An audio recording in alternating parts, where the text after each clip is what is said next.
ओम नमः शिवाय। शिव कृपा योग में आपका स्वागत है। आज का अपना कुछ अनुभव आपसे शेयर करता हूँ।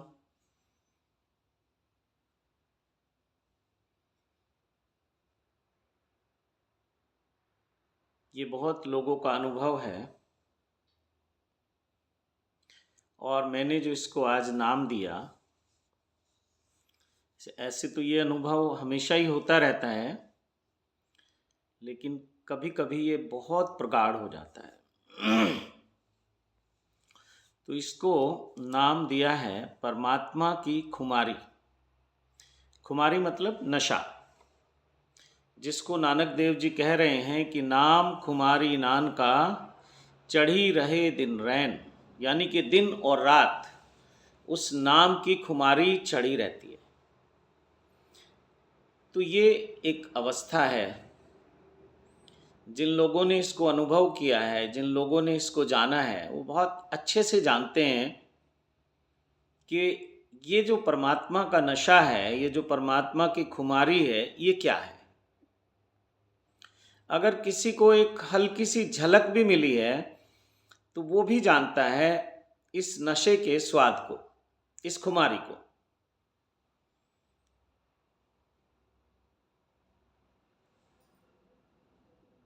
तो आज कुछ ऐसा हुआ कि लगभग 4 घंटे की यात्रा कार के द्वारा, और कार को ड्राइव भी मैं खुद ही कर रहा था। तो बार बार सामने जो है फ्रंट व्यू से बस केवल बहिर आकाश दिखाई दे रहा था। ये बहुत लोगों के लिए इशारा है। बहुत लोग इस अनुभव को कर चुके हैं लेकिन मिस कर रहे हैं, शब्दों में ढूंढ रहे हैं। कोई बुद्धत्व में ढूंढ रहा है, कोई एनलाइटनमेंट में ढूंढ रहा है, कोई आत्म साक्षात्कार, कोई ब्रह्म साक्षात्कार, बहुत बहुत तरह से लोग ढूंढ रहे हैं। लेकिन अनुभव हो चुका है, बहुत लोगों को हो चुका है। तो बहिर आकाश को देखते ही अंतर आकाश की स्मृति इतनी सघन हो जाती है कि बार बार ऐसा लगता है कि आंख बंद कर ली जाए। लेकिन जब आप सड़क पर हैं और आप ड्राइव कर रहे हैं तो ये आपके लिए कितना खतरनाक हो सकता है, ये आप जानते हैं।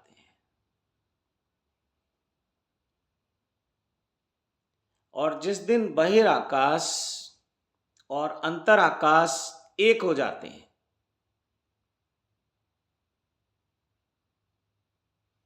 उस दिन फिर वैराग्य फलित होना शुरू हो जाता है। वैराग्य का फल बहुत सौभाग्यशाली किसी व्यक्ति को मिलता है, किसी सिद्ध को, किसी संत को मिलता है। नहीं तो बहुत सारे संतों की भी कोई ना कोई इच्छा रह जाती है। तो पूर्ण रूप से वैराग्य घटित हो जाना ये उसी को होता है जो उस खुमारी में फिर डूबने लगता है।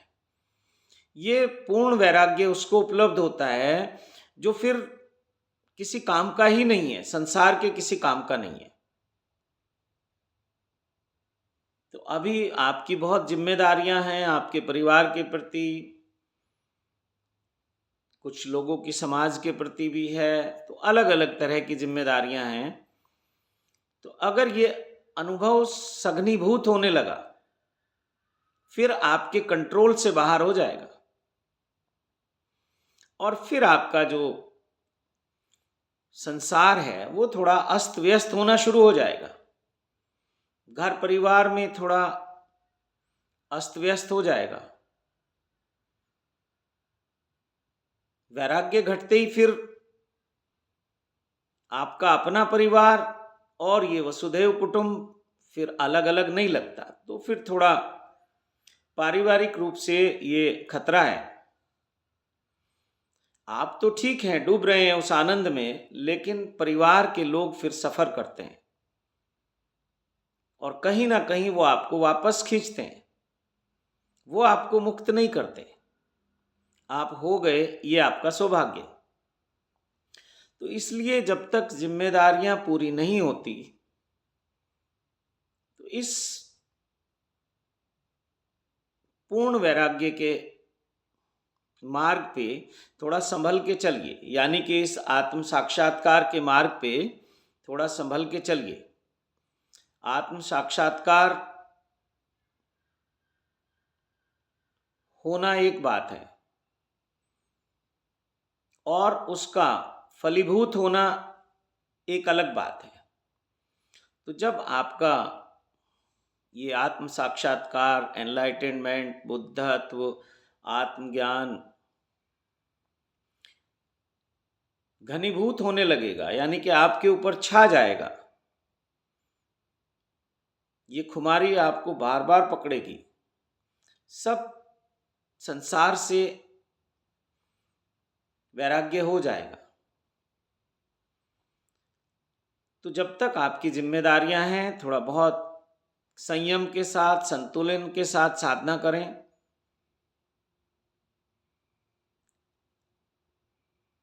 एक सांसारिक व्यक्ति के लिए मैक्सिमम समाधि का समय 1.5 घंटा होना चाहिए, 90 मिनट, और ध्यान का समय 45 मिनट होना चाहिए। जैसे जैसे आपकी जिम्मेदारियां पूरी होती जाएं, फिर उसमें आप डूबते जाएं, समय बढ़ाते जाएं। बस फिर तो और कुछ करना नहीं है, जो अब तक किया है उसका आनंद लेना है।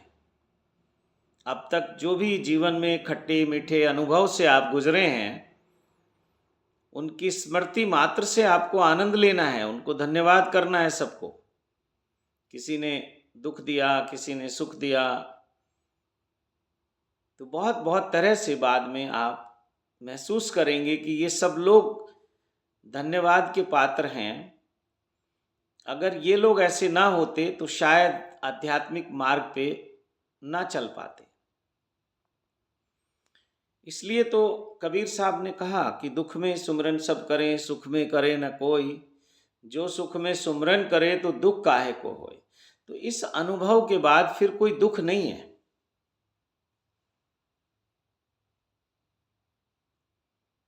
और लाइफ जो है चॉइसलेस होने लगती है। अब दुख कोई है नहीं है, सुख ही सुख है। और ये सुख धीरे धीरे धीरे धीरे धीरे धीरे इतना घनीभूत होने लगता है, इतना सघनीभूत होने लगता है, इतना आपको अपने आगोश में लेने लगता है कि फिर चॉइस ही नहीं रहती आपकी। तो दुख भी कोई ऐसा नहीं है कि परमात्मा इतना नासमझ है कि आपके जीवन में दुख देता है। वो बार बार आपको जगाने का प्रयास करता है कि सांसारिक दुखों से ऊब कर कभी तो तुम्हें याद आए उस ईश्वर की, उस परमात्मा की। और लोग शिकायत करते हैं कि भगवान ने मेरे जीवन में दुख ही दुख दिए हैं। शिकायत करते हैं कि मैं पूजा पाठ करता हूँ, जप तप अनुष्ठान करता हूँ, ध्यान साधना करता हूँ, फिर भी दुख आ रहे हैं। आने ही चाहिए। जीवन में दुख उन्हीं लोगों के आते हैं जो परमात्मा के मार्ग पे चलने की हिम्मत करते हैं, साहस करते हैं।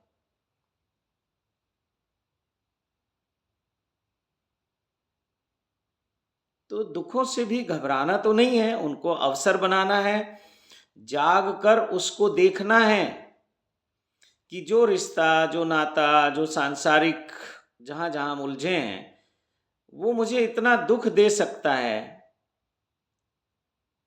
ये तो कभी सोचा ही नहीं था। वहां से तो सोचा था सुख ही सुख मिलेगा। तो इसका मतलब आप गलत उलझ रहे हैं। जहां जहां दुख है उसको ठीक से देख लेंगे तो उस दुख से मुक्त हो जाएंगे। फिर वो दुख हमें दुखी नहीं करेगा। हम धन्यवाद करेंगे परमात्मा का, ईश्वर का, या जो भी आप नाम देना चाहें, कि अच्छा हुआ कि उस दुख की घड़ी में हमने जान लिया कि कौन हमारा अपना है और कौन पराया है। और सभी महापुरुषों के जीवन की ये घटना है कि उन्होंने जीवन को बहुत नजदीक से देखा है।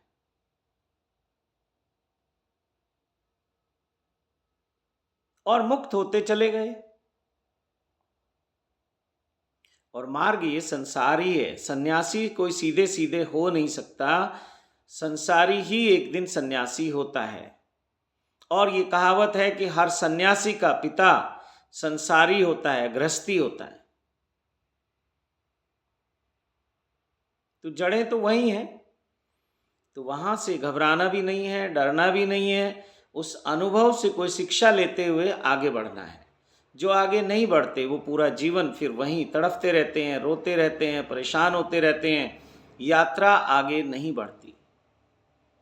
बहुत बार देखा है कि कोई व्यक्ति बड़े धूमधाम से शादी कर लेता है अपनी प्रेमिका से, और थोड़े दिन बाद उसे एहसास होने लगता है कि मैंने गलत चुनाव कर लिया, ये वो लड़की ही नहीं है जो मुझे चाहिए थी, या वो लड़का नहीं है जो मुझे चाहिए था।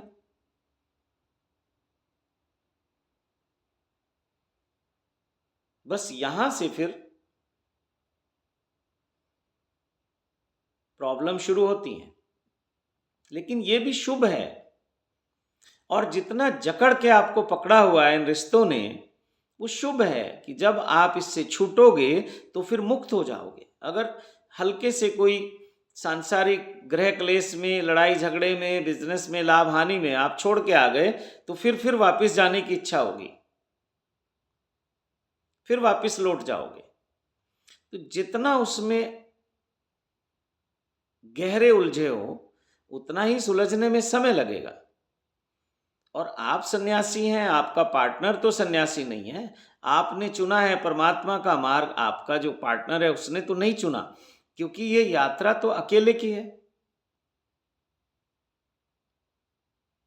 ये तो अकेले ही चलना होता है। कोई आपका इस संसार में कैसा भी प्रेमी हो, कितना भी निकट हो आपके, लेकिन यात्रा उसकी अपनी है और आपकी अपनी है। हाँ, संग साथ का आनंद हो सकता है।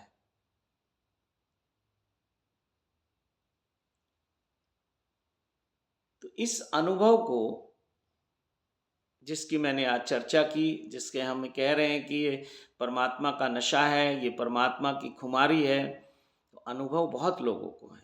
तो ऐसा भी ना करना कि छोड़ देना कि हमें हुआ था 10 साल पहले अनुभव, हमें हुआ था 2 साल पहले ना। कंटिन्यूटी को बनाए रखना, लेकिन बैलेंस के साथ संतुलन बना के रखना अपने संसार में और अपनी आध्यात्मिक यात्रा में। वरना फिर संसार डिस्टर्ब हो जाएगा और वो इतने जल्दी आपको मुक्त नहीं करेगा। जहाँ जहाँ आपकी जिम्मेदारियाँ हैं वो आपको पूरी करनी है। कहीं आप पुत्र हैं, कहीं आप पिता हैं, कहीं आप भाई हैं, कहीं आप किसी के मित्र हैं, किसी के पति हैं, बहुत बहुत रिश्ते आपने बना रखे हैं। तो ये सिमटते जाने चाहिए। वैसे भी सिमट जाते हैं, जब 2-3 पीढ़ियों तक कोई रिश्ता चलता है तो धीरे धीरे वहाँ आना जाना फिर बंद हो जाता है, नए रिश्ते फिर होने लगते हैं। तो जो व्यक्ति सन्यासी है उसके तो इसी जीवन में सब पूर्ण हो जाएंगे, उसको 2-4 पीढ़ियों का इंतजार नहीं करना।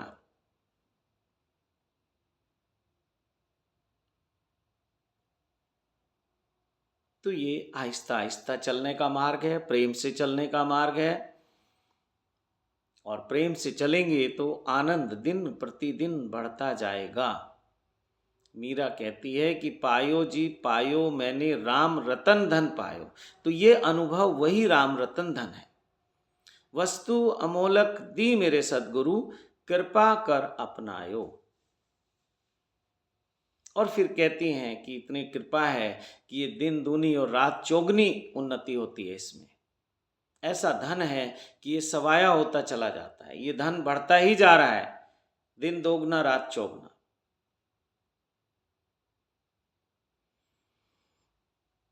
और जो भी वो उसको नाम दान करते हैं, तो नामदान तो उस ईश्वर से जुड़ने का एक माध्यम है। वो नाम तो एक विटनेस है, साक्षी है, गवाही है, एक शिष्य का सदगुरु के प्रति एक समर्पण है।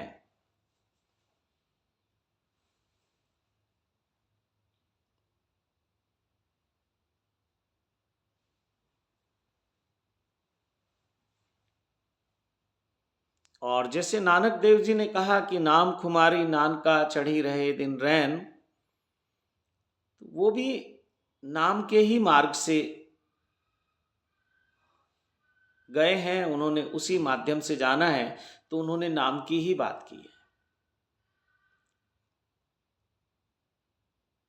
तो वो भी एक मार्ग है।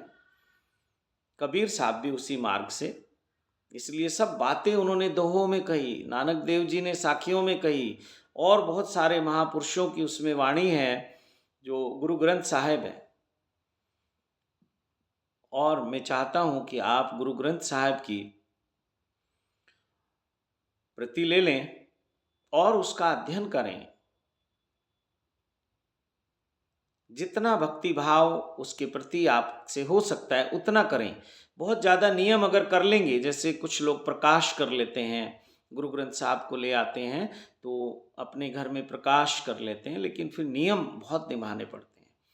तो आप वैसा नहीं करना। बस एक उसमें जो संतों की वाणी है उसमें देखना वो सब उसी मार्ग के संत हैं, नाम की ही बात है, गुरु मंत्र की ही बात है, गुरु की ही महिमा है, क्योंकि गुरु ही वो व्यक्ति है जो आपका और परमात्मा का मिलन करवाएगा।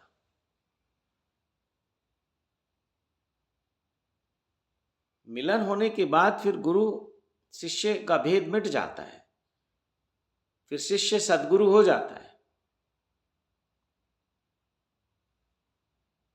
तो बहुत प्रेम से इस पे चलना है।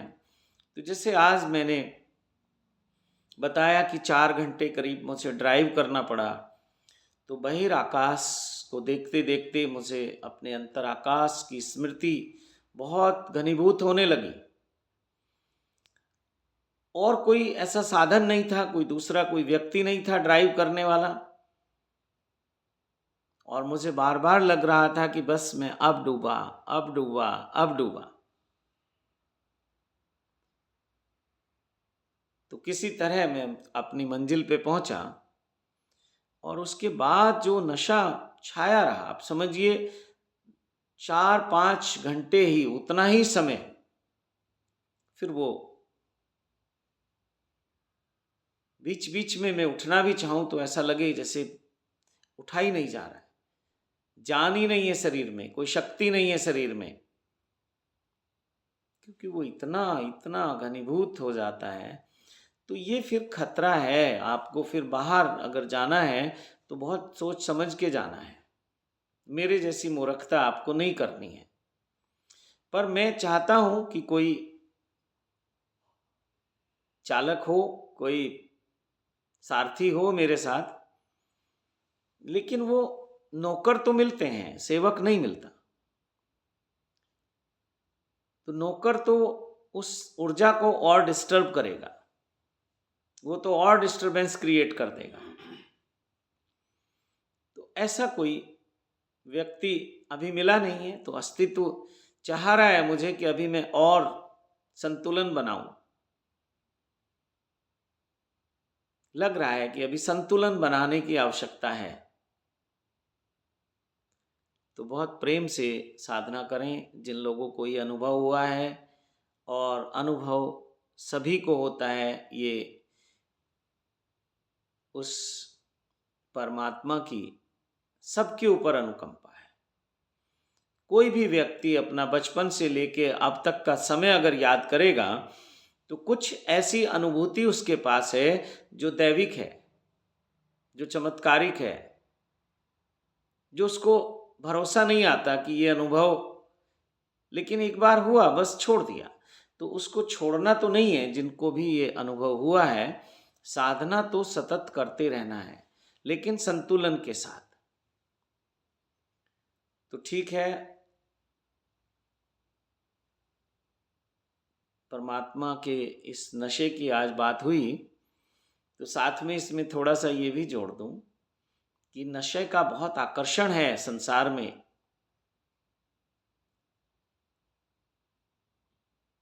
तो इसका आकर्षण इसीलिए है कि ये नशा भी कहीं ना कहीं उस नशे से जोड़ देता है, उस नाम से जोड़ देता है, खुमारी से जोड़ देता है। जो बाहरी नशे हैं, इनको करने के बाद भी बहुत लोगों को बहुत अनुभव होते हैं, तो उस नशे का उपयोग भी उस परम आत्मा से जुड़ने का ही उपयोग है। अगर आप उससे नहीं जुड़ पा रहे तो फिर ये नशा आपको विनाश की तरफ ले जाएगा।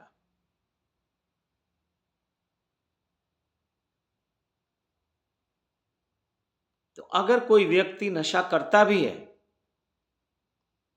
और बड़े बड़े सिद्ध पीर फकीर पैगंबर संत करते हैं, आपने देखा होगा जो चिलम पीते हैं लोग, उसको 10वीं विद्या कहा गया है। बहुत सारी विद्याओं में वो भी एक विद्या है, लेकिन जो उसमें निपुण है वो जानते हैं उस विद्या को, या गुरु शिष्य परंपरा से जो लोग जुड़े हैं वो जानते हैं उस विद्या को। तो जो भी लोग नशा करते हैं, मैं कहूँगा कि वो ध्यान करें। बस जिस दिन ध्यान का नशा आपके नशे से ज़्यादा हो जाएगा, जिस दिन कुछ अनुभूति हो जाएगी, भीतर से ही त्याग की भावना आ जाएगी। नशे के प्रति त्याग की भावना आपकी प्रबल होती चली जाएगी, प्रकट हो जाएगी और फिर प्रबल होती जाएगी, और एक दिन आप बाहर के नशे को नमस्कार कर लेंगे और आप भी कहेंगे कि जो भीतर की खुमारी है, जो नाम की खुमारी है, जो उस परमात्मा के अनुभव की खुमारी है, वो फिर बाकी जो नशे हैं, बाकी जो खुमारी हैं, उनमें वो आनंद कहाँ। तो नाम खुमारी नान का चढ़ी रहे दिन रैन। तो साधना के मार्ग पे चलते रहें, हमेशा अपने आप को चेक करते रहें कि क्या मैं सत्यम शिवम सुंदरम के मार्ग पर हूँ, या कहीं मेरा मन मुझे भटकाने का प्रयास कर रहा है। तो सावधान होकर चलना है, मन भटकाएगा बार बार, सत्य के मार्ग से आपको डिगा देगा, आपको हटा देगा। और जहाँ सत्य नहीं है वहाँ फिर शिव नहीं है, और जहाँ शिव नहीं है वहाँ कुछ सुंदर नहीं है। तो इसलिए बहुत ध्यान से जीवन को जीना है कि जो भी आप कार्य करें वो सत्यम शिवम सुंदरम के लिए करें। तो इसी के साथ आपको मेरे महादेव के, महादेवी के, सभी देव शक्तियों के, सभी सिद्धों के, सभी सिद्ध संतों के, सभी सिद्ध गुरुओं के कोटि कोटि आशीर्वाद देता हूँ। आप सभी को कोटि कोटि प्रणाम करता हूँ और सत्यम शिवम सुंदरम के मार्ग पर चलने का आह्वान करता हूँ, आपको आमंत्रित करता हूँ। ओम नमः शिवाय, ओम नमः शिवाय, ओम नमः शिवाय।